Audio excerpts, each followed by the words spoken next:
ला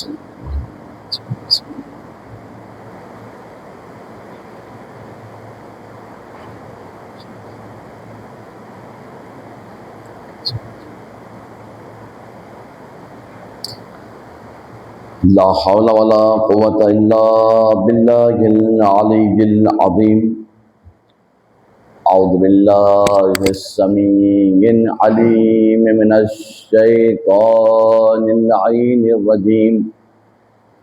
बिस्मिल्लाहिर रहमानिर रहीम। अल्हम्दुलिल्लाहि रब्बिल आलमीन। वस्सलातु वस्सलाम अला रसूलिहिल करीम मौलाना मौला तक़लैन जद्दिल हसन वल हुसैन अबिल क़ासिम मुहम्मदिल मुस्तफ़ा।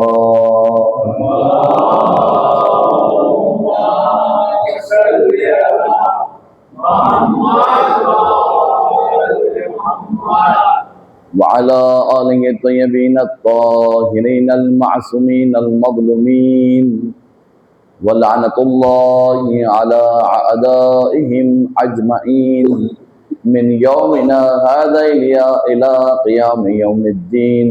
अम्मा बअद फ़क़द क़ाला अल्लाहु तआला व तबारका फ़ी क़ुरआनिल मजीद व क़ौलुहुल हक़ व हुवा अस्दक़ुस सादिक़ीन। बिस्मिल्लाहिर रहमानिर रहीम। इन्नद्दीन इंदल्लाहिल इस्लाम। सल्लल्लाहु अलैहि मुहम्मद व आले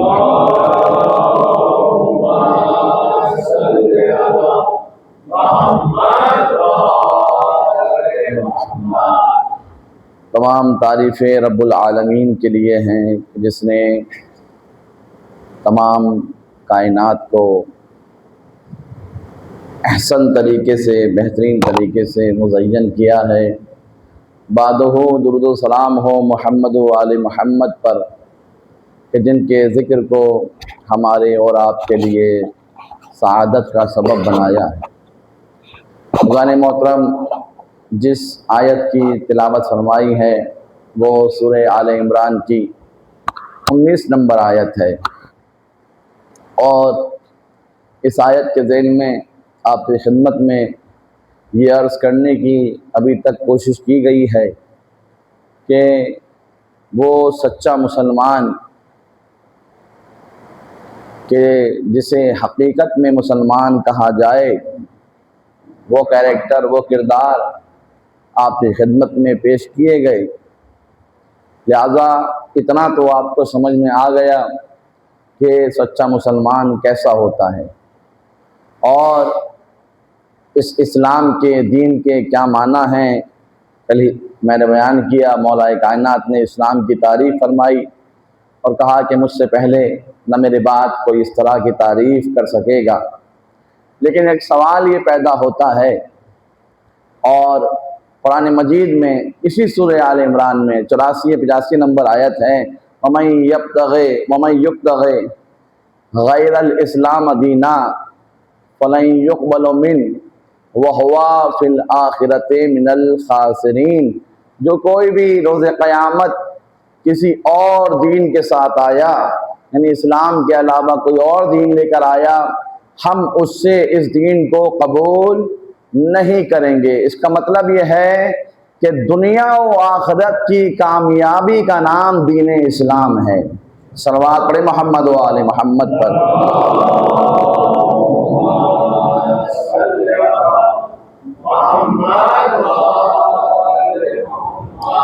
ये वो आयत है कि जिसके अंदर अल्लाह ने, ये दोनों आयतें जो मैंने आपके सामने तिलावत फरमाई हैं, इसके अंदर अल्लाह ने अपने दीन को मुकर्रर फरमाया है कि मेरा दीन कौन सा है, और दूसरे अदियान की, दूसरे दीनों की तरदीद की गई है, इनकार किया गया है।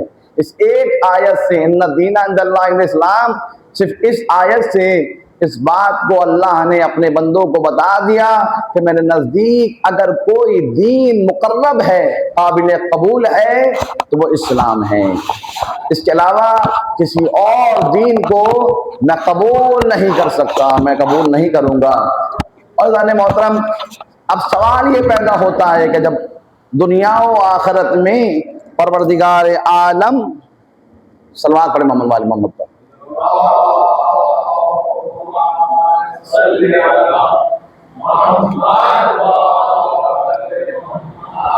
दुनिया व आखिरत में जब परवरदिगार आलम, ये ठीक है ऐसे रह दिए सलवात पढ़े मोहम्मद वाले मोहम्मद पर, आगे बैठो।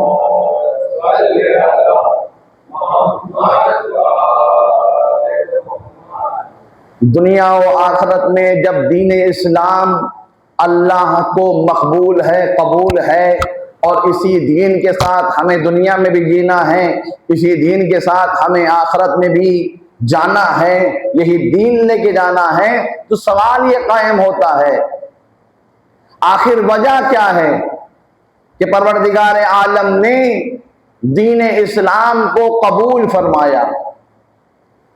क्या दूसरे दीन के अंदर अच्छाइयां नहीं पाई जाती?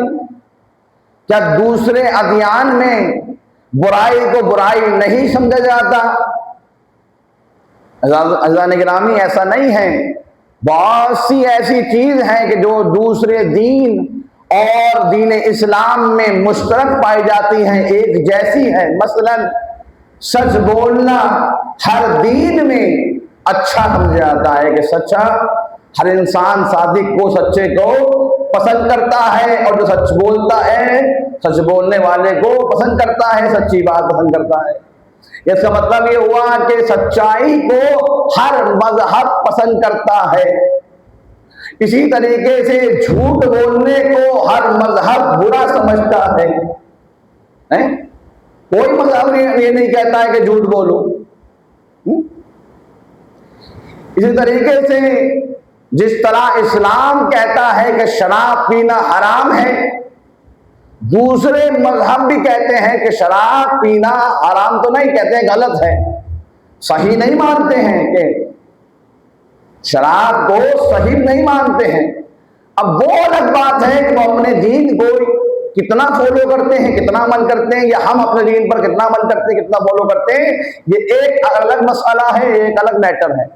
लेकिन बुरा उनके यहां भी समझा जाता है। आप किसी से पूछ लीजिए तो कहेगा नहीं, शराबी को हम पसंद नहीं करते हैं। कोई इंसान उसके साथ बैठना भी पसंद नहीं करता है। इसी तरीके से इस्लाम भी यही कहता है। इसी तरीके से आप देखें, इस्लाम कहता है कि अमानतदारी अच्छी चीज है। दूसरे मजहब भी कहते हैं कि हाँ, अमानतदारी अच्छी चीज है। किसी की अमानत, किसी ने अपनी अमानत अपने किसी के पास रखवाई तो उसको वैसे ही लौटा दिया जाए, इसे अमीन कहा जाता है, इसे अमानतदारी कहा जाता है, इसे दयानत कहते हैं। और अगर उसमें तसर्रुफ कर लिया जाए तो उसे खयानत कहते हैं। अब हर मजहब कहता है कि अमानत दारी करना अच्छी चीज है और अमानत में खयानत करना बुरी चीज है। तो वो तसव्वुर जो इस्लाम के यहां पाया जाता है, वही तसव्वुर दूसरे अभियान में भी पाया जाता है। लेकिन वो क्या चीज है कि जिससे इस्लाम को एक अलग शख्सियत, एक अलग नजरिया और इस्लाम को दुगर अनियान के सामने, दूसरे अभियान के सामने मुमताज हैसियत हासिल हुई है, यानी बुलंदतरीन हैसियत हासिल हुई है। तो मोहतरम, वो तसव्वुर है कि जिसे हुकूकुल इबाद कहते हैं, जिसे हुकूकुल इबाद कहते हैं। जितना ख्याल हुकूकुल इबाद का दीन इस्लाम में रखा गया है, किसी मजहब में इतना ज्यादा हुकूकुल इबाद यानी बंदों का हक, हुकूकुल इबाद यानी बंदों के हक का बहुत ज्यादा ख्याल रखा गया है। अज़ान मोहतरम, हर एक का हक बताया गया है और ये हक परवरदिगार आलम ने हर एक के हक को बयान किया है। भाई का भाई पर हक, बहन का भाई पर हक, बेटों का माँ बाप पर हक, माँ बाप का अपनी औलाद पर हक, हर एक हक को बताया गया है, समझाया गया है। यहां तक के रिसालतुल हुकूक में तकरीबन 51 हुकूक के बारे में बताया गया है। जुबान का हक बताया, हाथों का हक बताया, कानों का हक बताया। किसका क्या हक है? अगर अल्लाह ने जुबान दी है तो इससे हक बोला जाए, कान दिए हैं तो इससे हक सुना जाए, जुबान दी है तो हक बोला जाए। वरना अगर जुबान होने के बावजूद हक ना बोला गया, कान होने के बावजूद हक ना सुना गया, आंख होने के बावजूद हक ना देखा गया, तो कुरान मजीद आवाज देगा, सुम्मुन बुकमुन उम्युन फहुम ला याक़िलून। ये गूंगे भी हैं, बहरे भी हैं, ये तो आकिल ही नहीं है, ये तो अक्लमंद ही नहीं है। परवरदिगार आलम की बारगाह में हाथ जोड़कर अर्ज करूंगा, ऐ परवरदिगार, इनके पास आंखें पाई जाती हैं, इनके पास कान पाए जाते हैं, इनके पास जुबान पाई जाती है। तो मैं यही तो बताना चाह रहा हूं, अगर आंख मौजूद है और हक को देखा ना जाए, इसका मतलब ये आंखों से अंधा है। कान मौजूद हो और हक को सुना ना जाए, इसका मतलब ये कानों से बहरा है। जुबान मौजूद है और हक के बारे में बोला ना जाए, इसका मतलब ये गूंगा है। शायद यही वजह थी कि रसूल अल्लाह ने नबीर के मैदान में सिर्फ हक को दिखाया नहीं है, बल्कि जुबान से बताया भी है, कानों तक पहुंचाया भी है। सलावत और मोहम्मद और मोहम्मद।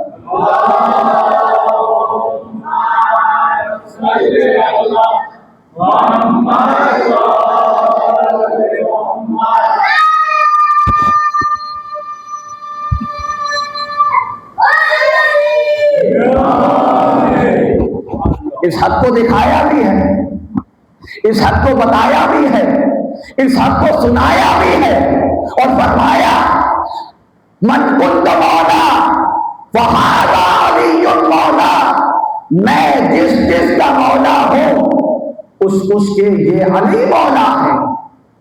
अब लोग कहते हैं मौला के माने दोस्त के, मौला के माने दोस्त के। भाई मौला तुम्हारे दोस्त, रसूल तुम्हारे दोस्त कैसे हो सकते हैं? मौला के माने अगर दोस्त के हैं तो फिर रसूल के हो, रसूल कह रहे हैं मैं जिसका मौला हूं, तो यानी रसूल तुम्हारे दोस्त है। तो अगर रसूल तुम्हारे दोस्त हैं तो रसूल तो सरदारे अंबिया हैं। हर एक नबी ने कहा ये रसूल मेरा मौला, आदम ने कहा मेरा मौला रसूल, नूह ने कहा ये मेरा मौला, ईसा ने कहा ये मेरा मौला, मूसा ने कहा ये मेरा मौला, इब्राहिम ने कहा ये मेरा मौला, याकूब ने कहा ये मेरा मौला, यूसुफ ने कहा ये मेरा मौला। हर एक नबी कह रहा है मोहम्मद हमारे मौला। अब लोग पूछते हैं कि अली की फजीलत के बारे में, अली तमाम अंबिया से कैसे अफजल है? अज़ान मोहतरम, रसूल ने ये नहीं कहा कि अली तुम्हारे मौला, बल्कि फरमाया मैं भी जिसका मौला हूं। तो अगर रसूल आदम के मौला तो अली आदम के मौला, रसूल अगर नूह के मौला तो अली नूह के मौला, रसूल इब्राहिम के मौला तो अली इब्राहिम के मौला, अली अगर रसूल अगर ईसा के मौला तो अली ईसा के मौला, अली अगर रसूल अगर मूसा के मौला तो अली भी मूसा के मौला है।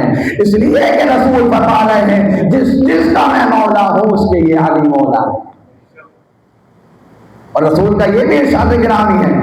लोग पूछते हैं बाबे रसूल हक कहां पर था?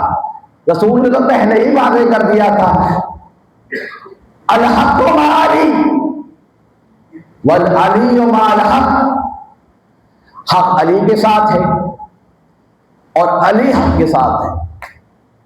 अज़ान मोहतरम, यही तो एक ऐसी हदीस है कि जहां पर आकर लोग परेशान हो जाते हैं, अगर रसूल इतना ही फरमाते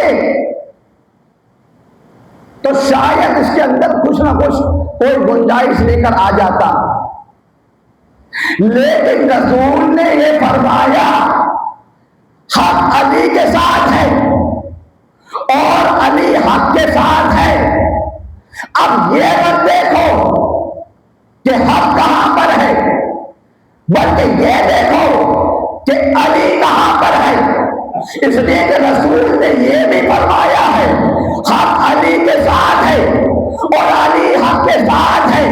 अल्लाहुम्मा अदरिल हक हैसु बादार अली, ए अल्लाह हक को उस जानिब पहुंचे जिस जानिब अली गए। यानी अब ये ना देखो कि अली कहां पर है, बस ये देखो, अब ये ना देखो कि हक कहां पर है, बस ये देखो कि अली कहां पर है। इसलिए कि जहां अली होंगे वहीं पर हक होगा, जहां अली होंगे वहीं पर हक होगा। तो ऐज़ान मोहतरम, हुकूक वो हक जो हमें हमारे लिए मुअय्यन किए गए हैं उनका अंजाम देना बहुत जरूरी है। इस्लाम हमसे चाहता है कि हम हुकूक की अदायगी करें। तो हाथों का हक बताया कि जब इससे हक जिक्र हक सुनो तो अपने हाथों को बुलंद कर दो, अपने हाथों को बुलंद कर दो। आप जरा इस तरह से थके हुए हैं जैसे पता नहीं कितने दिन से आप आजादी कर रहे हैं, महीनों हो गए आजादी करते हुए आपको, और इतना थक चुके हैं जब हाथ भी नहीं उठ रहे हैं, जुबान भी नहीं खुल रही है। सल्लल्लाहु अलैहि मोहम्मद पर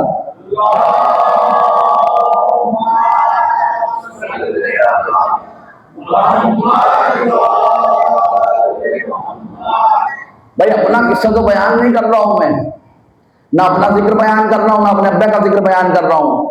मौला का जिक्र हो रहा है तो जुबानें भी खुलनी चाहिए और हाथ भी उठना चाहिए।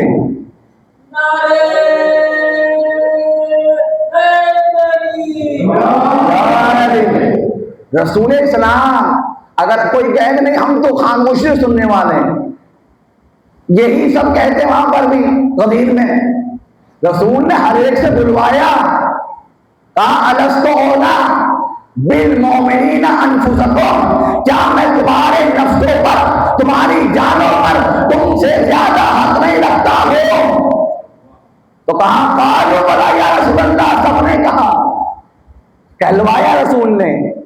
कहलवाने के बाद जब ऐलान कर दिया तो कहा कि अब अली को मुबारकबाद दो, अली के हाथ पर बायत करो। तो बहुत सारे आए मुस्कुराते हुए, बख्शिन बख्शिन लगा अपना अभी ताले,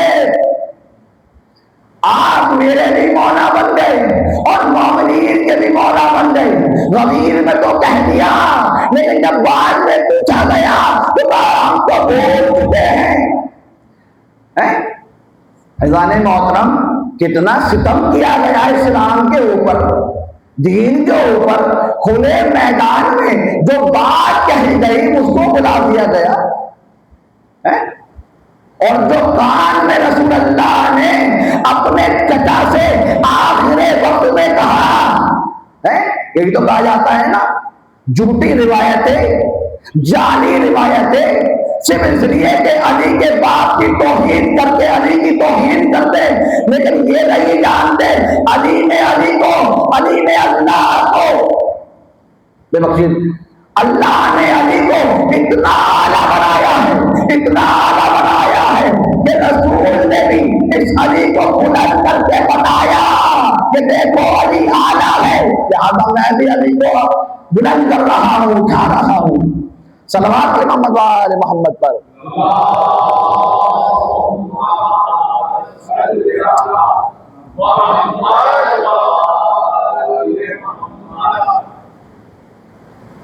मोहतरम, ये जो इस तरह से होता है ना, जहन भटक जाता है। अब आदमी क्या बयान कर रहा है, कौन सी मौजू पर है, और वो बहरहाल बात जो है कहीं से कहीं निकल जाती है। फिर सल्लल्लाहु अलैहि मोहम्मद पर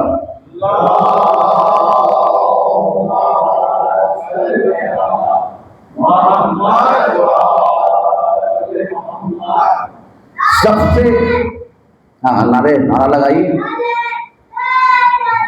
या अली। अल्लाह सलामत रखे। आपसे जज्बा तो इस बच्चे के अंदर पाया जाता है। बच्चों देखिए, हमारी माओ ने वो तरबियत की है कि गहवारे से ही हम अली अली करना शुरू कर देते हैं या हुसैन करना शुरू कर देते हैं। बच्चे से कहा नहीं जाता कि तुम मातम कर, उसके हाथ में हाथ सुनते ही खुद ही उठने लगते हैं। बच्चे से कहा नहीं जाता कि जिक्र अली पर तुम्हें या अली कहना है, खुद ही कहता हुआ नजर आता है या अली।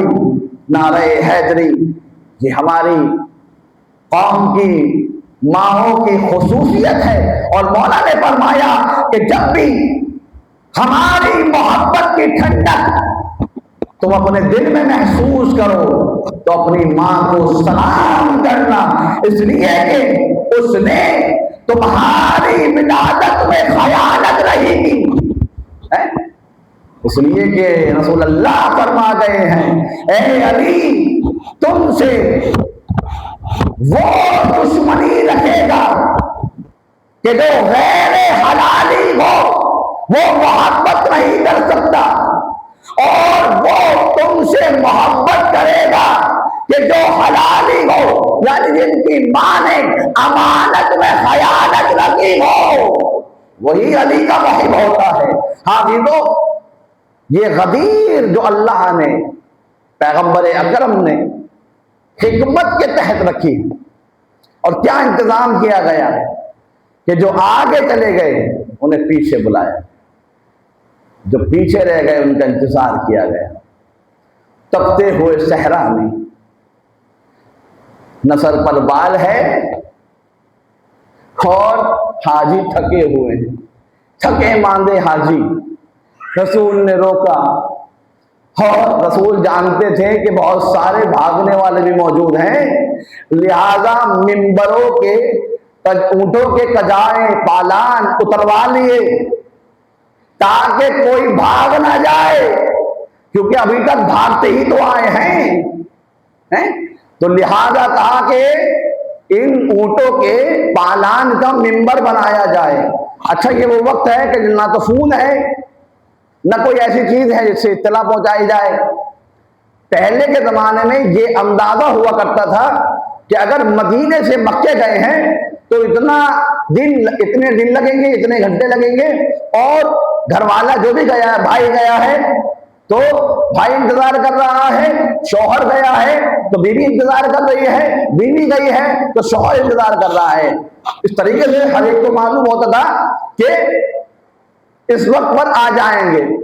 अब मोहतरम हिकमत देखिए, रसूल इस्लाम ने ऐलान तो सुना दिया, बता दिया, बैयत भी ले ली, मुबारकबाद भी हो गई, लेकिन साथ में कहा भी तुम्हारी जिम्मेदारी है कि इस पैगाम को दूसरों तक पहुंचाओ।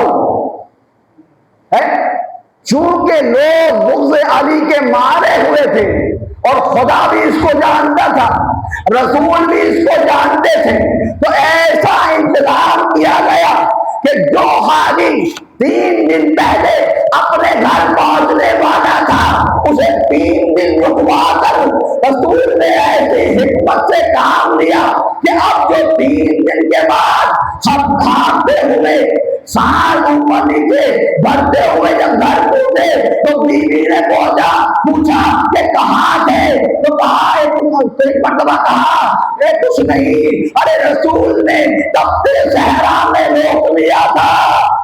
तो 3 दिन के लिए रोका, कहा 3 दिन के लिए रोका, तो क्यों रोका है?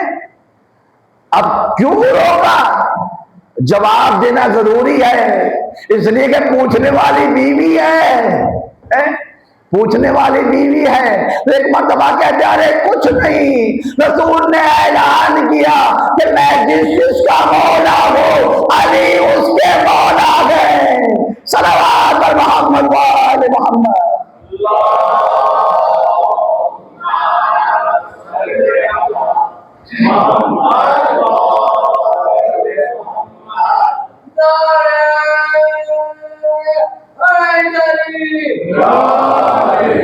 देख रहे हैं हिकमत खुदा की। समझ रहे हैं? गदीर को क्यों इंतखाब किया गया?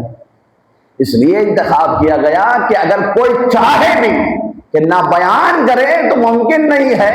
हर कोई पूछेगा भाई 3 दिन से कहां थे, कहां थे? और एक आधा हो तो बात छुप जाए। इतने सारे अफराद आए थे, और जहां जहां तक इस्लाम का परचम रसूल के जमाने में लहरा चुका था, वहां से मुसलमान आए थे। सबने जाकर बताया। इतनी मारूफ हदीस जिसका किसी को इनकार नहीं है, लेकिन जब कुछ न कर सके तो कहने लगे अरे मौला के माने दोस्त के हैं। सलवात पढ़े मोहम्मद वाले मोहम्मद पर।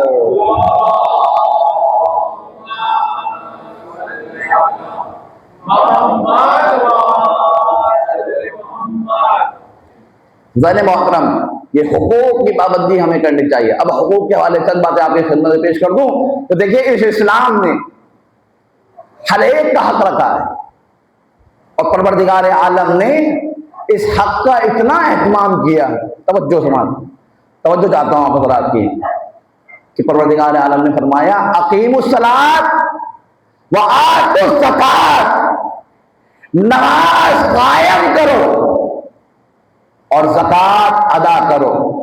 ये नहीं कहा जा रहा कि नमाज पढ़ो, बल्कि कहा यह जा रहा है नमाज कायम करो। नमाज पढ़ना और है, नमाज कायम करना और है। यानी कहना यह जा रहा है कि तन्हा नमाज ही ना बनो, बल्कि माशरे को नमाजी बनाओ। खुद नमाज पढ़ने जा रहे हो, दूसरों को दावत देते हो, चलो आओ भाई नमाज पढ़ने चलते हैं। ये तरीक़ेकार हमारा होना चाहिए। कम से कम आप अपनी जिम्मेदारी अदा कर दें। सामने वाले ने मान लिया तो ठीक, नहीं माना तो कोई बात नहीं, जबरदस्ती की जरूरत नहीं है। इसलिए कि इस दीन के अंदर जबर नहीं है। ला इकराह फिद्दीन, दीन में जबर नहीं है। आपका काम बताना है, अमल करना जिसको बताया जा रहा है उसके ऊपर है। कहा अकीमुस्सलात व आतुज़ ज़कात, और ज़कात अदा करो। अल्लाह मोहतरम, ये ज़कात किसका हक है?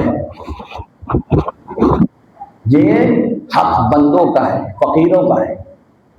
नमाज हक है अल्लाह का, ज़कात हक है बंदों का, फकीरों का है। और रसूल इस्लाम एक मर्तबा तशरीफ फरमा थे, असहाब भी मौजूद थे। फरमाया कुछ लोग बहुत नमाजें पढ़ते हैं, बहुत अल्लाह की इबादत करते हैं, लेकिन उनकी इबादत आसमान तक नहीं पहुंचती। अल्लाह आसमान पर ताले डाल देता है, और उनकी इबादत, उनकी नमाजें आसमान तक नहीं पहुंचती। सहाबा ने अर्ज की, या रसूल अल्लाह, ऐसी क्या बात है, ऐसी क्या वजह है कि जिसकी वजह से नमाजें तो बहुत पढ़ते हैं लेकिन उनकी नमाजें आसमान तक नहीं पहुंचती, अल्लाह ताला डाल देता है, कुफ्र डाल देता है, क्या वजह है? कहा ये नमाजें तो बहुत पढ़ते हैं लेकिन ज़कात अदा नहीं करते, और जो ज़कात अदा ना करे उसकी नमाज कबूल नहीं होती।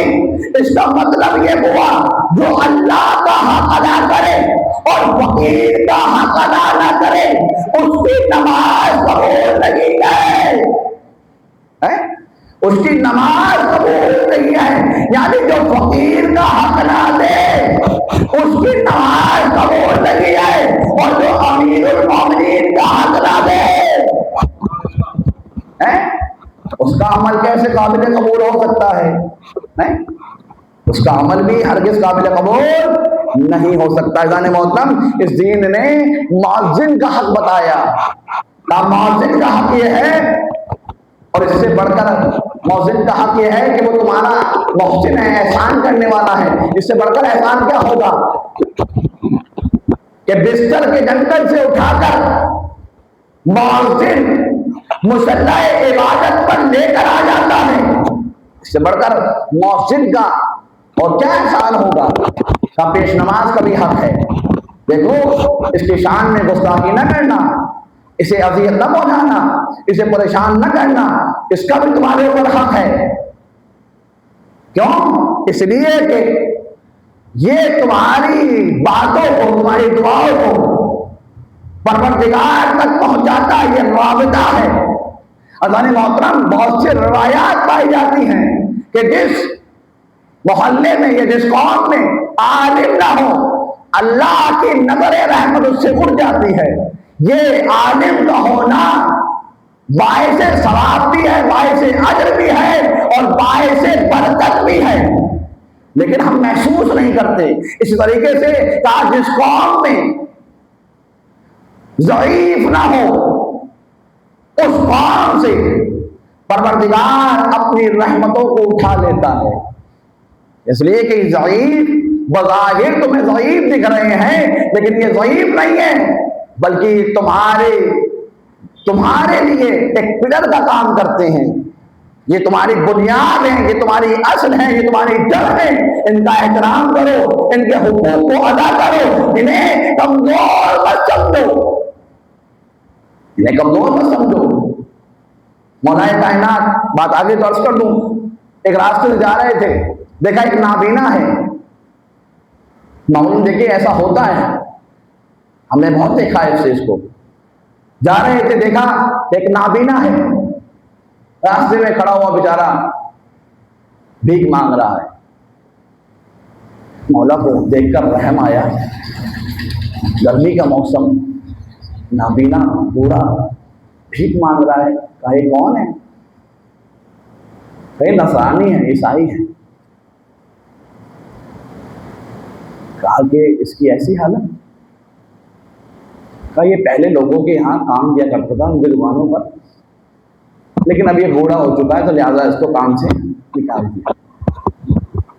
मर्तबा मौला के चेहरे पर आसारे गज़ब जाहिर होते हैं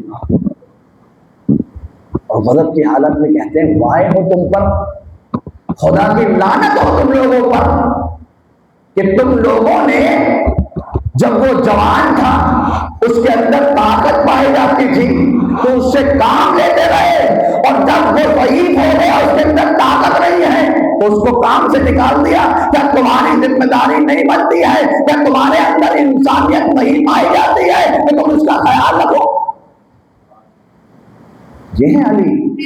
अज़ान मोहतरम, मौला अली ने फिर बैतुल माल से उसका वजीफा बांधा और बैतुल माल से उसे, अली की नज़र में ये नहीं है कौन मुसलमान है, अली के अंदर इंसानियत पाई जाती है। मजहब तो अपनी जगह पर है, लेकिन अगर इंसानियत ही नहीं है तो मजहब का क्या फायदा? मजहब हमें इंसानियत सिखाता है, मजहब ये नहीं कहता कि इंसानियत को मार दो। हमें इंसान बनने की तालीम देता है दीन इस्लाम, और हम कहेंगे हम मुसलमान हैं और हमारे अंदर इंसानियत न पाई जाए तो कैसे मुसलमान? कहाँ के मुसलमान? कौन से मुसलमान? क्या सिर्फ नाम के मुसलमान? तो ये तो सारी दुनिया कह रही है हम रसूल कल्ला पढ़ने वाले हैं, लेकिन रसूल ने पहले ही बता दिया कि मेरी उम्मत में 73 फिरके होंगे, 72 जहन्नम में जाएंगे, एक फिरका जन्नत में जाएगा। या रसूल अल्लाह, ये एक फिरका कौन सा है? क्या ये वही फिरका है? 72 फिरके वो हैं जो सिर्फ और सिर्फ मानते होंगे, पहचानते ना होंगे। और मैंने बता दिया जो अपने वक्त ईमान को ना पहचाने तो जाहिलियत की मौत बरता गए। ज्यादा हमारी निगाह में मानना जरूरी नहीं है बल्कि पहचानना जरूरी है।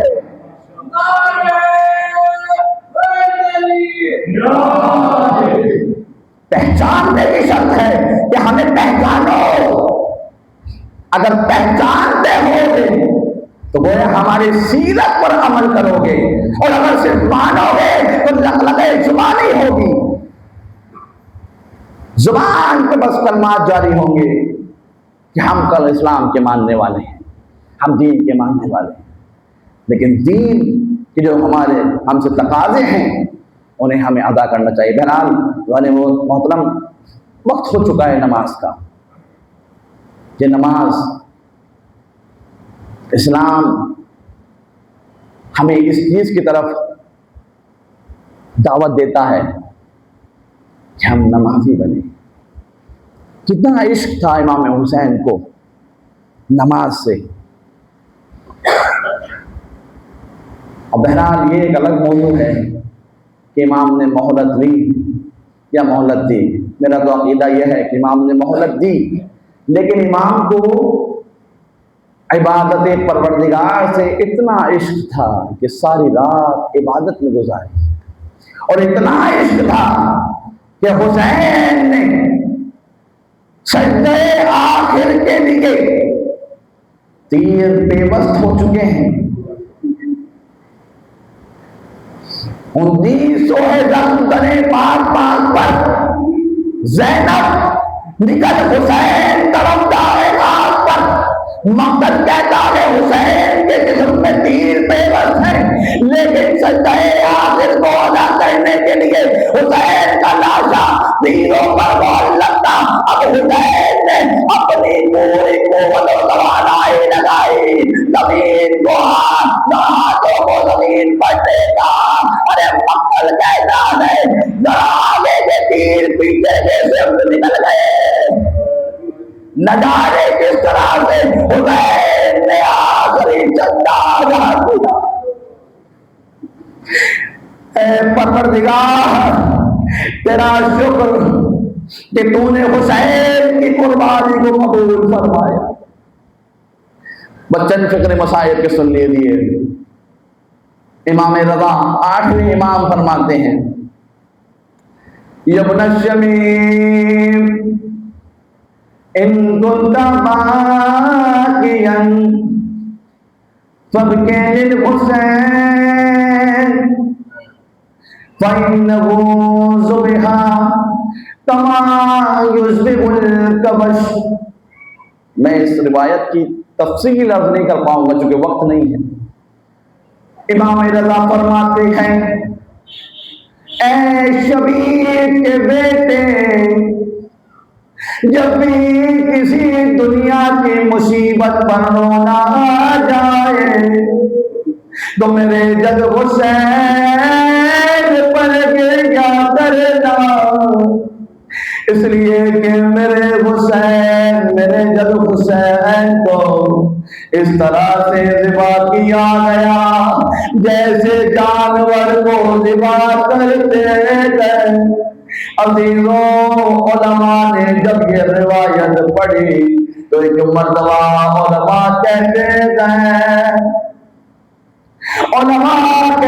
गए अरे वो शरायत जो जानवर के ज़बा करने के लिए बोलते गए, जो अहकाम जानवर को ज़बा करने के लिए पाए जाते गए, करबला में वो कोई भी अहकाम जारी नहीं हुआ। अरे फिर क्यों कहा मेरे मौला ने कि मेरे जब हुसैन को जानवर की तरह से ज़िबा किया गया। एक मर्तबा उलमा ने तहकीक शुरू की, कहा जानवर को ज़बा करने के आदाब ये गए। अज़ीज़ों, बादे करबला जब भी इमाम ज़ैनुल आबिदीन मदीने की गलियों से गुजरते थे, एक मर्तबा कस्साब पर्दा डाल दिया करते थे। एक मर्तबा जैसे ही कभी इमाम की निगाह चली जाती थी तो इमाम पूछ लिया करते थे, ऐ भाई, तुमने जानवर को ज़बा करने के अहकाम पर अमल किया या नहीं? वो कहता था ना, मैंने इसे पानी पिलाया, मैंने छुरी को तेज किया, मैंने इसे ज़िबा किया, मैंने इसे रगे गर्दन से ज़िबा किया। एक मर्तबा मौला करबला पर कर कहते थे, आए मेरे बाबा, एक जानवर पर भी शरीयत के अहकाम की पाबंदी हो रही है। आए मेरा बाबा। मौला ने फरमाया, मेरे बाबा को, मेरे जद हुसैन को जानवर की तरह से ज़िबा किया। अज़ीज़ों, करबला में करबला में आप देखें कि हुसैन मजलूम को जानवर के लिए आदाब ये है कि उसे लगे गर्दन से निभा किया जाए, छुरी तेज हो अभी तो, लेकिन करबला में ये काम नहीं निभाए गए। अरे हुसैन मजलूम को पते गर्दन से बोले खंजर से निभा किया गया। आए हुसैन दबा होते लगे, बहन देखती रही, फरियाद करती रही, ऐसे अरे ये मेरा आ जाया हुसैन मेरी माँ ने इसे तकिया पीस पीस कर पाना है। अल्लाह लानतुल्लाह अलल कौमिज़ ज़ालिमीन व सियालमुल लज़ीना ज़लमू अय्यामुल ग़ालिबीन ग़ालिबून।